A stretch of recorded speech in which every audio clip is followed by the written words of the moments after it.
Oke. Halo, assalamualaikum warahmatullahi wabarakatuh. Selamat pagi, siang atau sore, kapanpun kalian melihat video ini. Jadi hari saya, Tias Agunastiti, akan memberikan materi tentang jenis kaligrafi. Dan ini sebenarnya materi lanjutan dari minggu lalu ya. Kalau minggu lalu kita mempelajari mengenai pengaruh gaya desain. Dalam tipografi kita juga harus tahu mengenai jenis kaligrafi yang ada. Nah, sebenarnya materi ini hanya presenting atau istilahnya menyebutkan apa-apa jenis kaligrafi.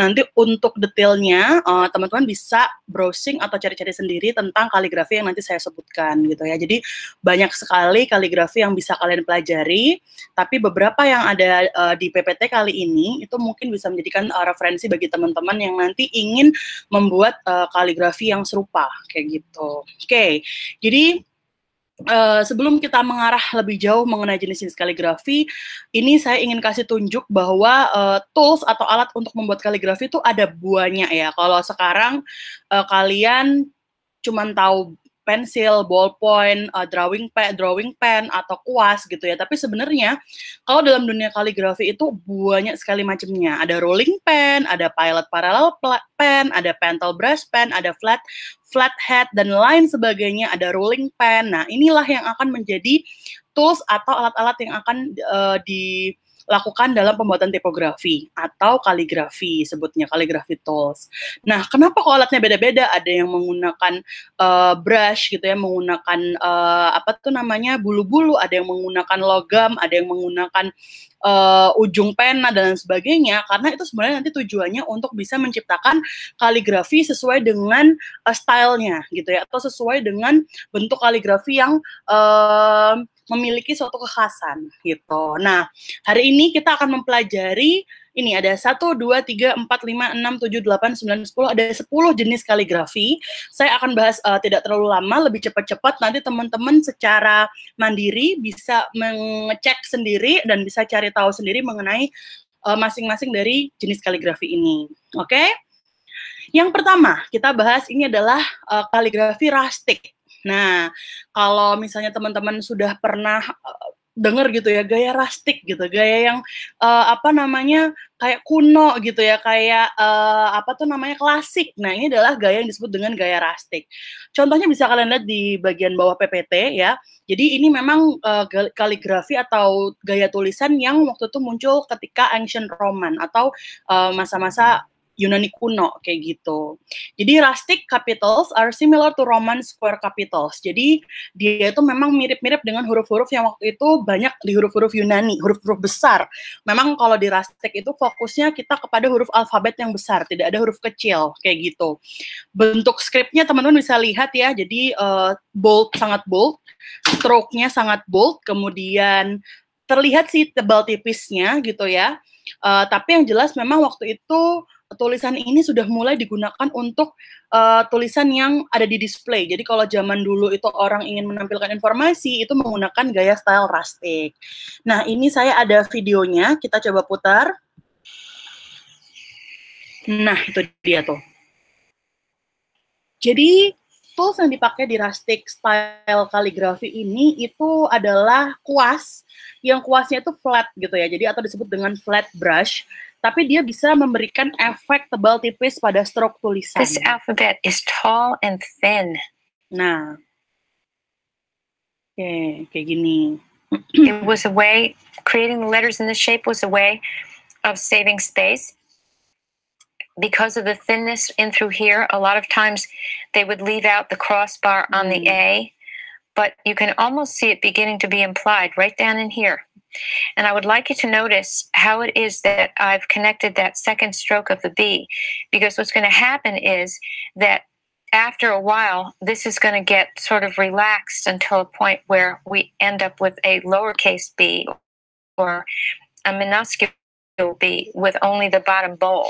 So what you're seeing here is part of the evolution from capitals to a combination of capitals and small letters. Nah, jadi ini adalah style rustic ya.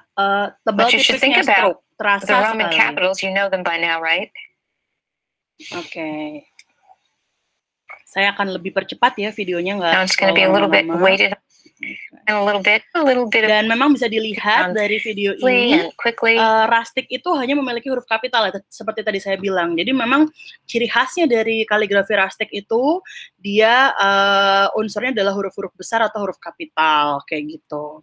Oke, kita lanjut ke yang berikutnya. Nah, di berikutnya kita mengenal kaligrafi Gothic, ya. Jadi the Gothic alphabet is an alphabet for writing the Gothic language, created in the 4th century by Ulfilas or Wulfila for the purpose of translating the Bible. Jadi, nah ini menarik nih. Jadi Gothic itu sebenarnya memang ada kaitan eratnya sekali dengan perkembangan agama. Ya. Jadi zaman dahulu itu Alkitab itu memang banyak ditulis dengan menggunakan kode-kode yang menyeterai Gothic. Jadi sebenarnya huruf Gothic itu hampir mendekati huruf-huruf atau kaligrafi Arab seperti itu. Bisa dilihat contohnya ya. Jadi dia itu memang ada tanda bacanya itu berbentuk seperti wajik gitu, sangat dekat dengan huruf-huruf Arab gitu ya. Dan kemudian serifnya atau kaitnya itu terlihat sangat kental sekali kemiringannya, dan itu mirip sekali dengan huruf-huruf yang banyak digunakan huruf-huruf kaligrafi Arab seperti itu. Nah, teman-teman akan saya lihatkan videonya bagaimana untuk menciptakan kaligrafi Gothic, ya.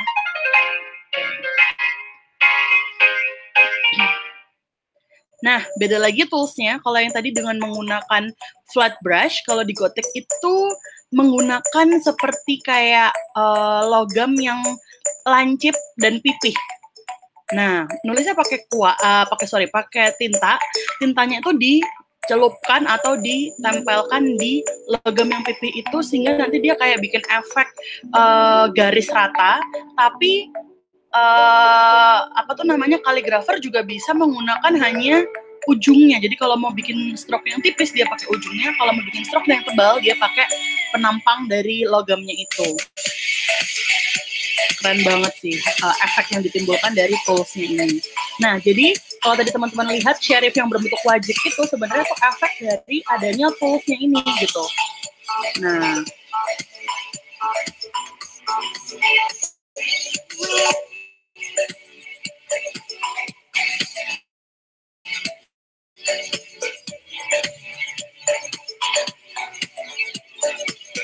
kira-kira dia mau bikin tulisan apa ya ini ya?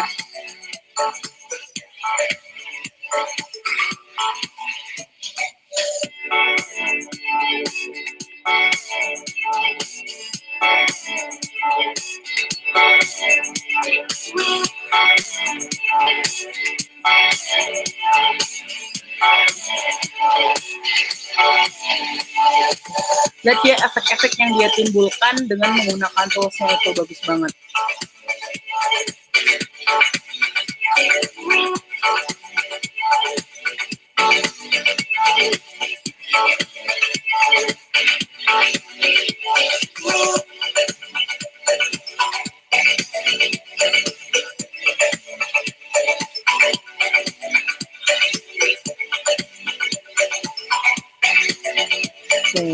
Jadi teman-teman, salah satu yang bisa dilihat dari tipe kaligrafi Gothic itu adalah dekoratif. Jadi ini adalah sebenarnya huruf A, B, dan C, tapi terasa banget dekoratifnya tuh kayak heboh. Nah, ini adalah salah satu ciri khas dari kaligrafi dengan style Gothic. Oke, kita lanjut. Nah, selanjutnya kita akan mengenal yang namanya kaligrafi Batarde, ya. Batarde ini adalah tetap dia sebenarnya terinspirasi dari atau punya sentuhan Gothic yang digunakan di Prancis, the Burgundian Netherlands, and Germany ketika 14 dan 15 Masehi. Kayak gitu. The Burgundian variant of script can be seen as the court script of the Dukes of Burgundy and was used to produce some of the most magnificent manuscript of the 15th century. Jadi, Batarde ini udah mulai punya yang namanya huruf besar, huruf kecil. Kalau kita tadi dari Rustic, kemudian kita ke Gothic, itu memang dia mostly masih menggunakan huruf besar. Sedangkan di Batarde ini kita sudah kenal yang namanya huruf kecilnya, tapi sebenarnya dia belum seperti huruf digital pada sekarang gitu ya. Kayak teman-teman lihat di skrip yang di sebelah kiri PPT itu huruf A kecilnya itu mirip dengan huruf A besarnya, cuman buat versi kecil, kayak gitu. Nah, kita langsung aja pelajari gimana caranya membuat huruf Batarde ini, atau kaligrafi Batarde ini. Ya, jadi ini hampir sama, dia bisa menggunakan kuas juga, sudah mulai terlihat stroke-nya tadi dia besar,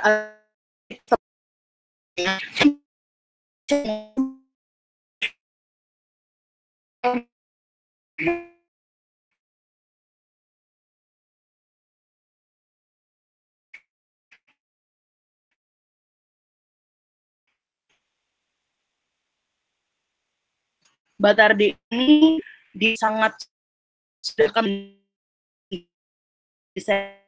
jadi sudah tidak terlalu banyak hiasan di kanan kiri atasnya.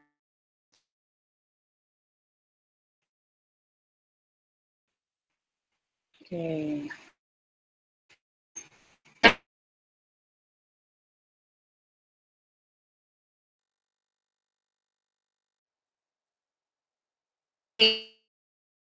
Well, cursive or Ternyata baca Batard, bukan Batardi. period in history.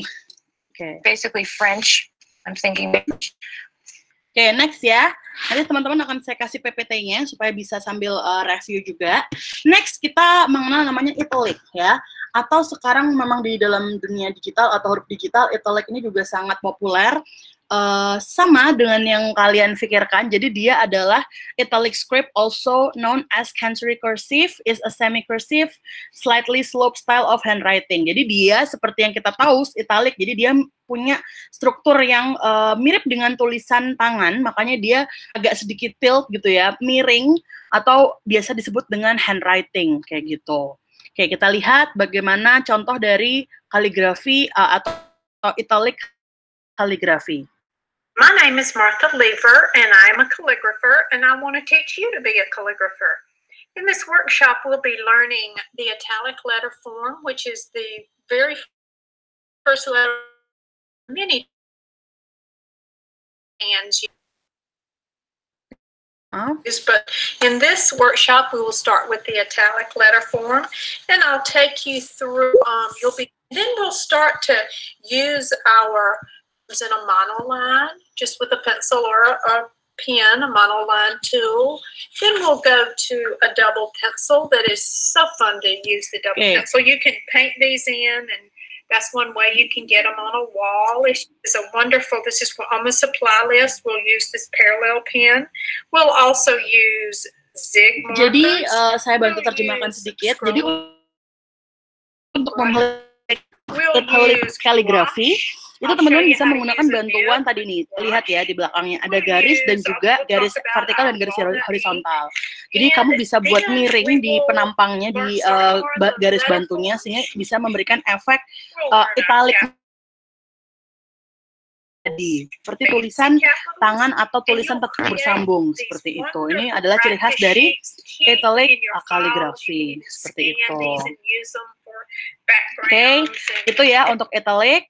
Kemudian next kita lanjut ke Spencerian ya. Jadi Spencerian itu adalah a script style that was used in the United States from approximately 1850 sampai 1925. Nah, dan ini it was considered the American de facto standard. Jadi Spencerian ini memang terkenal, kalau tadi kan di Prancis, di Yunani, kalau ini terkenalnya di Amerika, dan memang waktu itu banyak sekali digunakan oleh para American untuk menulis tulisan-tulisan seperti proposal, kemudian perjanjian jual beli dan lain sebagainya.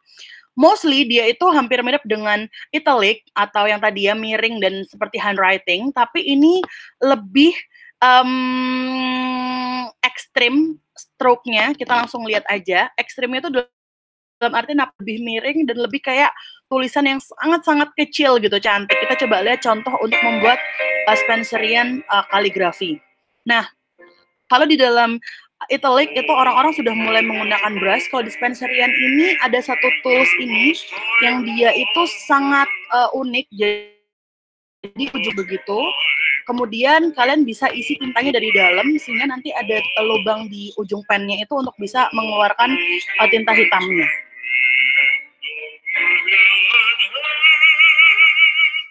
Seperti ini ya. Jadi ekstrim sekali, stroke-nya sangat ekstrim thin ya, atau tipisnya ekstrim, kemudian miringnya pun juga lebih ekstrim dibanding dengan italic. Ini memang waktu itu banyak digunakan oleh American untuk nulis poem, ya, puisi-puisi atau teks atau pidato.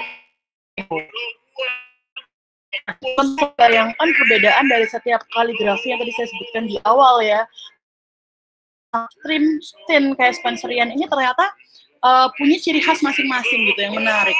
Nah, sebagai seorang desainer tentunya kalian juga nanti akan bisa mix and match ya, kira-kira desain kalian yang akan kalian kembangkan nanti itu bisa nggak sih di-combine dengan jenis-jenis kaligrafi yang saya tunjukkan ini. Gitu ya. Tuh. Jadi ketika menulis huruf satuan pun dia punya satu stroke tegak bersambung yang bisa nanti di-combine untuk menulis secara keseluruhan. Gitu. Oke, ini saya cepet-cepetin ya.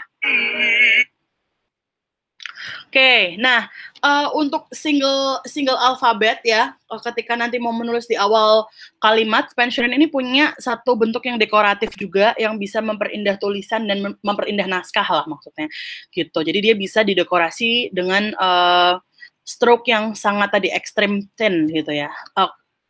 Thin itu apa ya? Tipis ya, tipis yang ekstrim kayak gitu. Oke, kita lanjut dulu ke next. Nah, di next kita ada kaligrafi foundational hand. Ya.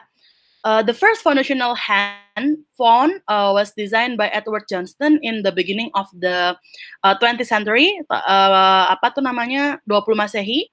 The foundational hand influence can be easily seen in his sans serif font design for the London Underground and in Eric Gill's Perpetua font. Jadi ada font yang namanya Gill Sans. Nah, itu memang cikal bakalnya adalah menggunakan style foundational hand.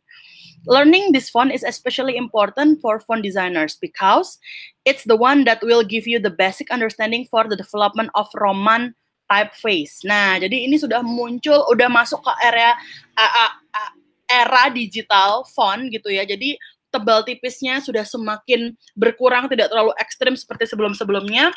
Tapi huruf digital ABC-nya sudah punya form sendiri-sendiri. Jadi kalau ABC besar sampai Z sudah punya seperti ini, ABC sampai Z kecil juga sudah punya form sendiri-sendiri. Oke, kita akan lihat bagaimana cara membuat foundational hand dengan menggunakan handwriting.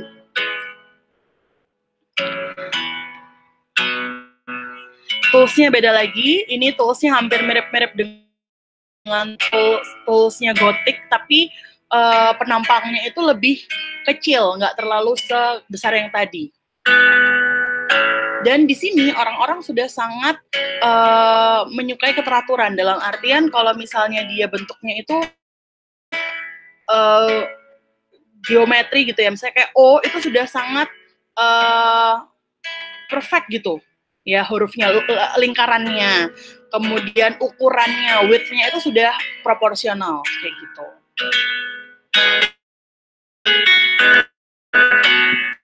Gitu.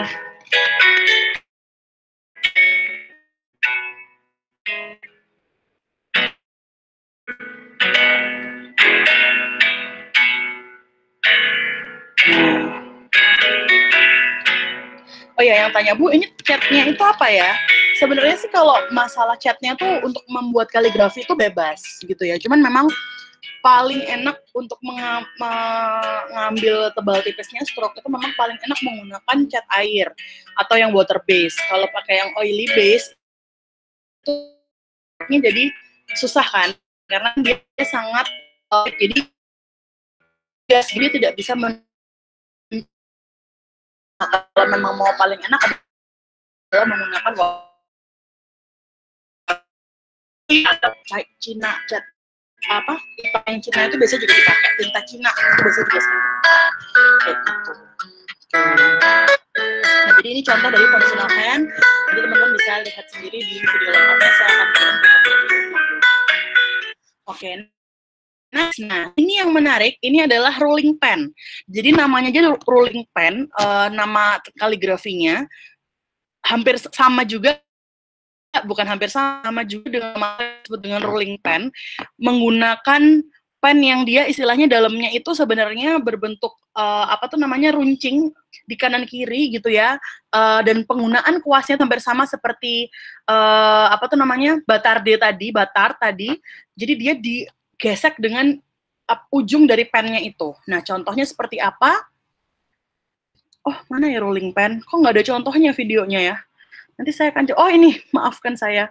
Di sini bisa di-play. Nah, jadi kita lihat cara pembuatan rolling pen ini menarik sekali, menunjukkan sisi tarikan atau garis-garis yang ditimbulkan dari si pennya itu. Dia punya berbagai macam bentuk ya, ada yang tajam di tengah kayak kapak, ada yang, nah dia lihat nih, kena rolling itu dia sebenarnya adalah di tengah-tengahnya tuh ada lubang untuk tadi tintanya itu gitu. Jadi nanti tintanya itu akan menimbulkan garis-garis yang kasar, dan itulah yang menjadi ciri khas dari rolling pen. Ini menarik sekali sih kalau teman-teman suka gaya-gaya yang yang expressionism gitu, itu bisa menggunakan style rolling pen ini. Jadi dia tidak teratur seperti foundational hand, tapi dia malah justru bikin abstrak gitu ya. Nah, ini adalah style dari rolling pen.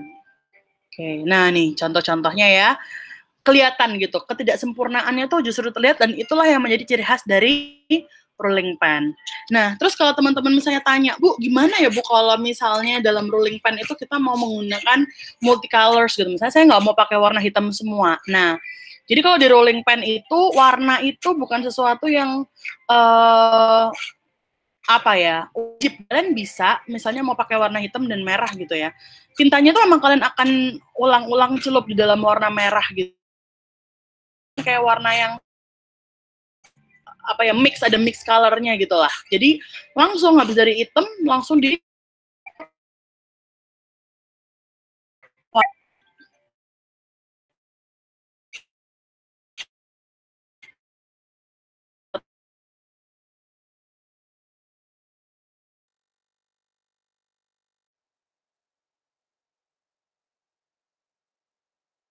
bisa bikin sendiri sih.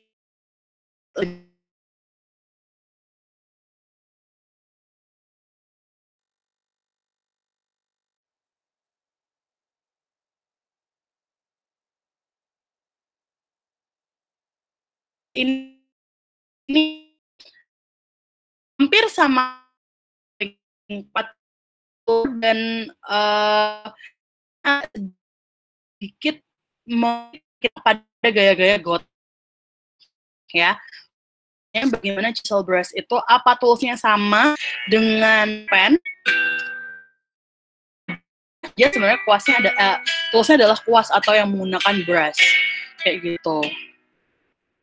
Tapi dia kuasnya itu kuas yang semi flat brush, jadi tidak terlalu flat, tapi sisi kanan kiri yang bawah kayak gitu.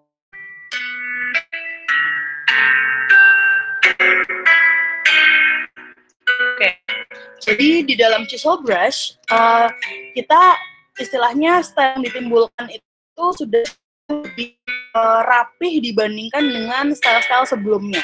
Kalau misalnya tadi kalian sudah lihat yang foundational hand itu ya sudah cukup rapi, tapi di sini cara memberi stroke itu sudah sangat terlihat pudar gitu. Jadi stroke atau bukan stroke, maaf, cara memberi sans ya, kaitnya itu udah sangat-sangat tipis kayak gitu. Jadi dia terlihat jauh lebih modern fontnya seperti itu. Satuannya tipis sekali. Nah, oke, ini adalah chisel brush. Oke, next kita ada yang namanya calligraphy uncial ya. Many calligraphers say that the mother document for uncial is the Codex Sinaiticus, a copy of the Bible written in the 4th century. From the Greek, an uncial style of writing migrated into Latin, and it was in Latin that Irish monks began producing their famous works like the Lindisfarne Gospels and the Book of Kells. Jadi huruf-huruf uncial ini waktu itu memang banyak digunakan untuk menulis kopi atau menulis ulang kitab-kitab, khususnya Bible kayak gitu ya. Jadi memang hurufnya sama seperti yang kita pelajari uncial and half uncial. Jadi mostly uncial ini adalah huruf-huruf yang memang huruf script seperti itu. Nah, kita coba lihat bagaimana caranya untuk bisa membuat kaligrafi uncial. Sangat kuno ya hurufnya.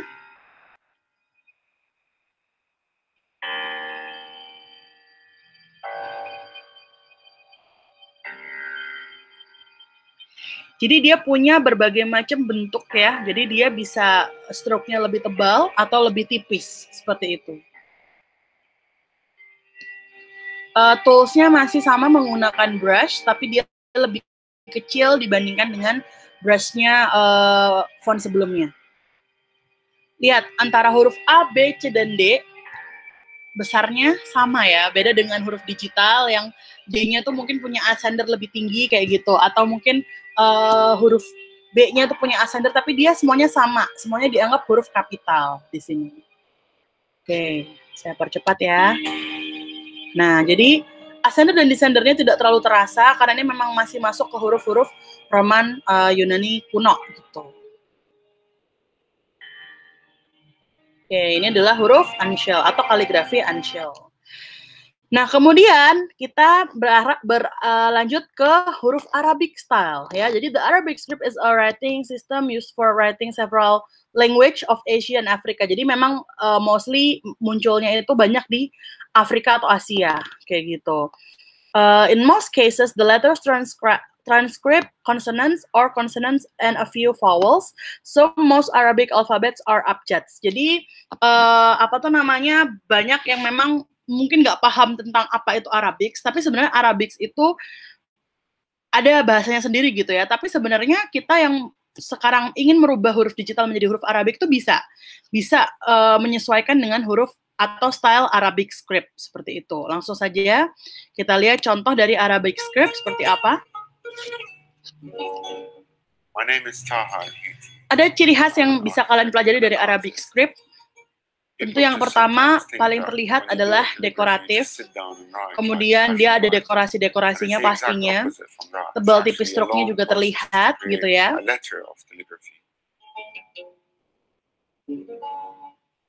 Dan letters were created as an art. They were based on the human body. The letter would have a chest, the letter would have a lower jadi part, salah satu ciri khas dari Arabic adalah dia memiliki istilahnya bentuk yang memang patah-patah dan cenderung seperti ilustrasi kayak gitu. Jadi dia fungsinya memang bukan fungsi yang untuk skrip atau naskah, tapi memang digunakan untuk ke arah dekorasi. Nah, makanya kalau teman-teman melihat di masa-masa huruf Arabik itu memang banyak digunakan untuk mendesain masjid, mendesain gedung kayak gitu ya, dengan menggunakan Arabic style seperti ini. Nah, gimana Bu caranya kalau misalnya mau huruf digital itu di-stylekan dengan Arabic? Bisa aja, jadi kalian bisa contoh stroke-stroke-nya, tebal tipisnya, kemudian kalian bisa gunakan unsur-unsurnya seperti titik ya, atau isannya, titik-titiknya itu bisa kalian pakai untuk memberikan atau bukan memberikan atau menunjukkan style Arabic pada tulisan digital seperti itu. Oke. Jadi kurang lebih itu yang bisa saya sampaikan untuk mata kuliah atau materi mengenai kaligrafi. Sebenarnya akan ada satu tugas lagi yang ingin saya sampaikan, cuman kita akan potong dulu dengan UTS. Jadi semoga teman-teman sudah bisa mendapatkan esensi dari kaligrafi ya. Kita telah mempelajari 10 kaligrafi, tentu saya tidak bisa menjelaskan secara panjang lebar karena kita sedang social distancing, jadi saya hanya bisa menjelaskan melalui video singkat. Teman-teman, saya minta untuk bisa mencari contoh atau referensi lagi di internet atau di YouTube, dimanapun kalian bisa belajar gitu ya. Jadi silahkan untuk menambah referensi yang sudah saya berikan di hari ini. Nah, untuk minggu depan kita akan melaksanakan UTS, jadi teman-teman akan saya kasih kuis yang akan saya post di grup WhatsApp atau mungkin di Edmodo, jadi nanti silahkan dikerjakan. Dan materi dari UTS ini adalah materi dari semua pertemuan kita dari minggu 1 sampai minggu 7 sekarang. Nah, nanti saya akan insya Allah akan bikin Google Drive untuk bisa mengupload PDF dari materi-materi saya dari minggu 1 sampai minggu 7, dan teman-teman bisa pelajari untuk mengerjakan UTS-nya. Kalau sudah paham, terima kasih atas atensinya. Selamat UTS minggu depan. Semoga teman-teman tetap sehat selalu, tetap semangat meskipun sedang di rumah aja. Sampai ketemu lagi. Moga-moga kita bisa segera ketemu di kampus UISI. Terima kasih. Wassalamualaikum warahmatullahi wabarakatuh.